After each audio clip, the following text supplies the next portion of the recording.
పేట ghat road లో తరచూ road ప్రమాదాలు జరుగుతున్నాయి. ముఖ్యంగా మలుపులను ముందుగా ఊహించలేకపోవడం, అత్యంత వేగంగా అటు వాహనదారులు రావడంతో ఈ ప్రమాదాలు చోటు చేసుకుంటున్నాయి. నెల రోజులుగా ప్రతి వారానికి ఒక పెద్ద ప్రమాదం జరుగుతున్న పరిస్థితి. తాజాగా ఏదైతే ఘాట్ రోడ్ లో 2 ఆర్టీసీ బస్సులు ఒకదాన్నొకటి ఎదురెదురుగా ఢీకొనడంతో 30 మంది ప్రయాణికులు గాయపడ్డారు. గాయపడ్డ వారిని వెంటనే తిరుపతి రుయా ఆసుపత్రితో పాటు చంద్రగిరి పిహెచ్సికి, అదేవిధంగా బాక్రాపేట పిహెచ్సికి కూడా తరలించారు. కళ్యాణి డ్యాం సమీపంలో ఉన్న మలుపు, అది కూడా పెద్ద మలుపు కాదు, ఆ మలుపు వద్ద ఇటు మదనపల్లి నుంచి వస్తున్న ఓ బస్సు, అదేవిధంగా తిరుపతి నుంచి మదనపల్లి వైపు వెళ్తున్న మరో బస్సు, 2 ఆర్టీసీ బస్సులు ఢీకొన్నాయి. దీంతో డ్రైవరు ఏదైతే మదనపల్లి నుంచి వస్తున్న బస్సు డ్రైవరు క్యాబిన్ లో ఇరుక్కుపోవడంతో జేసీబీ సాయంతో అతన్ని ఆ బస్సును పగలదీసి ముందు వైపు నుంచి బయటకు తీయగలిగారు.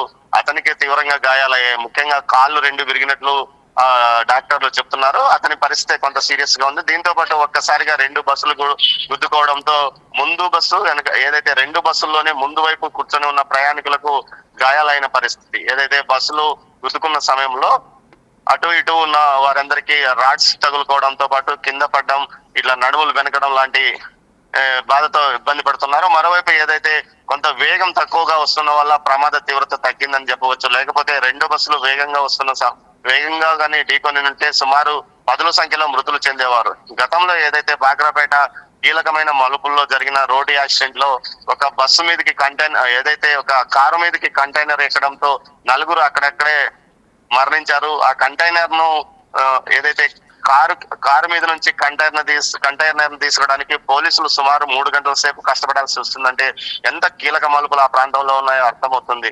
అయితే ఇప్పుడు జాతీయ రహదారుల విస్తరణలో భాగంగా ఆ రోడ్డును వెడల్పు చేయడానికి ప్రణాళికలు సిద్ధం చేసుకున్నప్పటికీ అటవీ శాఖ నుంచి కొన్ని ఇబ్బందులు ఎదురవుతున్నాయని జాతీయ రహదారుల ప్రాజెక్ట్ డైరెక్టర్ వెంకటేశ్వర్లు అంటున్నారు. మరోవైపు ఏదైతే నిన్న జరిగిన ఘటనలో 2 డ్రైవర్లు తప్పిదం ఉంది, కొంత పొగమంచు కారణంగానే ఈ ఘటన చోటు చేసుకుందని కూడా అంటున్నారు. మొత్తం మీద సాయంత్రం 6:30-7 గంటల సమయంలో ఈ ప్రమాదం చోటు చేసుకుంది.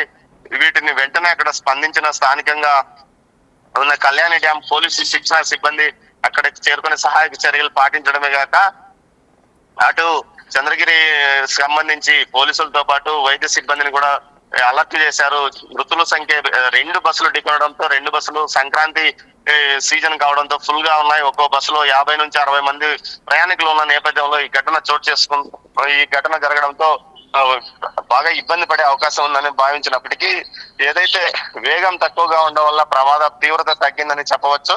మరోవైపు ఈ ప్రాంతంలో 20 కిలోమీటర్ల కంటే ఎక్కువ వేగంగా వెళ్ళకూడదని బాక్రాపేట ఘాట్ రోడ్ లో నిబంధనలు విధించినప్పటికీ వాహనదారులు వేగంగా వెళ్తున్న పరిస్థితి. దీని వల్లనే ప్రమాదాలు చోటు చేసుకుంటున్నాయి. అంతేకాకుండా భారీ లోడ్ తో వాహనాలు రాకూడదని నిషేధం విధించారు. ముఖ్యంగా ఏదైతే మదనపల్లి, పీలేరు ఆ ప్రాంతాల నుంచి అత్యధిక లోడ్ తో ఇటు టమోటాలు గానీ ఇతర కూరగాయలకు సంబంధించి దగ్గర అవుతుందని ఇటు చెన్నై వెళ్ళడానికి దారిని ఎంచుకుంటారు.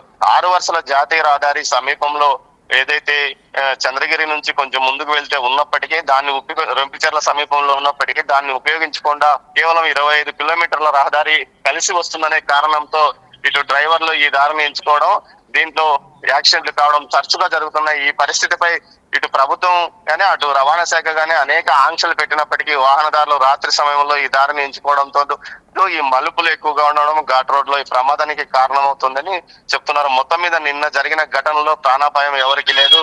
ఒక 30 మందిలో ఒక 10 మందికి తీవ్ర గాయాలు ఉన్నాయి. అవి కూడా ప్రాణాపాయ స్థితిలో లేవని కూడా ఏదైతే రవాణా శాఖ ఇటు డాక్టర్స్ చెప్తున్న పరిస్థితి. మొత్తం మీద ఘటన జరిగిన ప్రదేశాన్ని ఆర్టీఓతో పాటు పోలీసు అధికారులు కూడా పరిశీలించారు.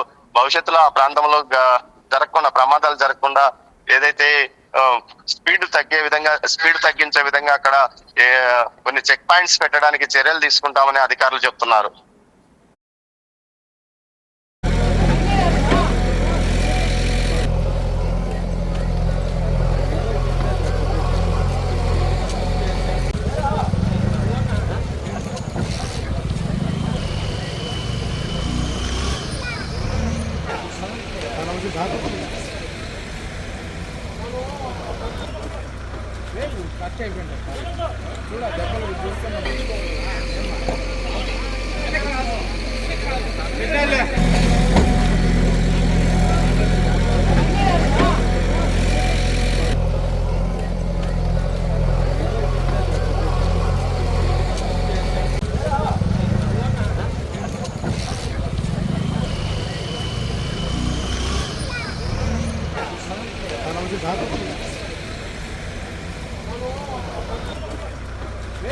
అరెస్ట్ అయిపోయింది.